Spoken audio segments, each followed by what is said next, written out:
Have you ever wondered what exactly turns a simple opinion into a really powerful academic argument? Well, today we're going to unlock the two pillars that make all the difference: formality and objectivity. And we're doing it using some incredible insights from Mohammed AbdEllah's guide, Academic Writing, Simple Concepts and Easy Skills. Okay, let's get into it. So here's the game plan. We'll start with why this stuff matters, the foundation of credibility. Then we'll see how these concepts are all connected like an ecosystem. After that, we'll break down each pillar one by one: formal language and objective voice, before wrapping it all up to see how they come together to build a seriously strong argument. So really, what is it? What's the secret sauce that transforms a casual, off-the-cuff opinion into a scholarly argument that people actually have to take seriously? I'll tell you right now, it's not about using bigger words. It's all about mastering these two core ideas: formal language and an objective, evidence-based voice. Okay, first things first, let's be really clear about something. Academic writing is not about sounding smart for the sake of it, not at all. It's a very specific style designed for one main purpose: to build credibility. You can think of it as a professional toolkit that shows your work is serious, it's trustworthy, and it's ready for a real scholarly conversation.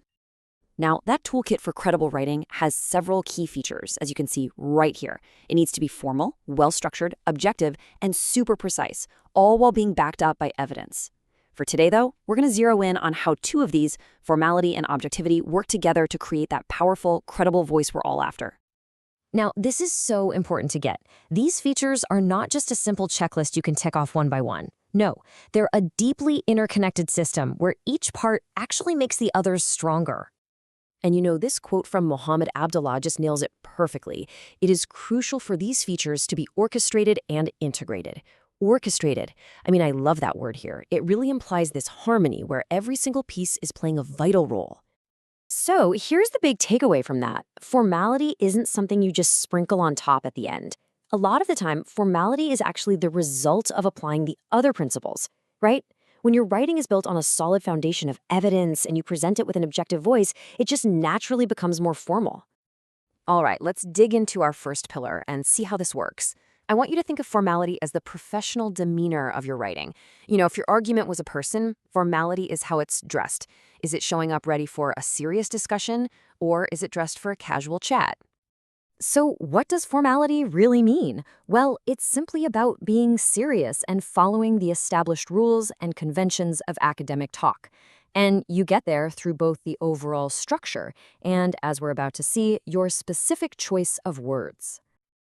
There are kind of two levels to this. The first way you achieve formality is actually by being really rigorous.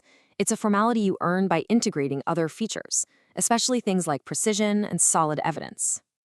Just look at this comparison. It's perfect. The informal sentence uses "I think" and "about 1,400 kilometers." It's personal, it's vague. The formal version, though, it replaces that opinion with evidence. Google Maps shows, and it swaps out vagueness for precision. 1,422 kilometers. See? Just by trading a guess for a proven fact, the sentence becomes instantly more formal and way more credible. Okay, so the second level of formality is a little more direct. This is where we get into the nitty-gritty and focus on the specific words and phrases we use to keep that serious professional tone. So here are the ground rules. First, avoid contractions, like don't or can't. You gotta write them out as do not and cannot. Steer clear of slang or chatty language. And definitely leave humor and sarcasm for other types of writing. Acronyms are totally fine, but you have to spell them out the very first time you use them. And hey, if you're looking to build that formal vocabulary, the source points to some incredibly helpful tools. You've got the Academic Word List, or AWL, and the Academic Collocations List, or ACL. These are fantastic resources for really mastering the kind of language that's used most often in scholarly work. Okay, let's move on to our second pillar, the objective voice. If formality is how your argument is dressed, objectivity is its character. It's fair, it's unbiased, and it's focused entirely on the evidence. The goal here is pretty simple. Remove your personal feelings and let the facts speak for themselves. So, objectivity just means presenting your argument fairly. It means making sure every single claim you make is backed up by hard evidence, not personal beliefs or emotions. This is how you prove your argument is built on solid ground. Here's another fantastic comparison. The subjective version often relies on emotional judgments, like calling something unfair. But the objective approach, it removes that feeling. It cites a source, like the Heliopolis Economic Center, and uses neutral, precise language like significant negative impact. The basic point might be similar, but the credibility is just night and day. Here's another common trap, using first-person pronouns. We conducted an experiment, puts the spotlight on the researchers.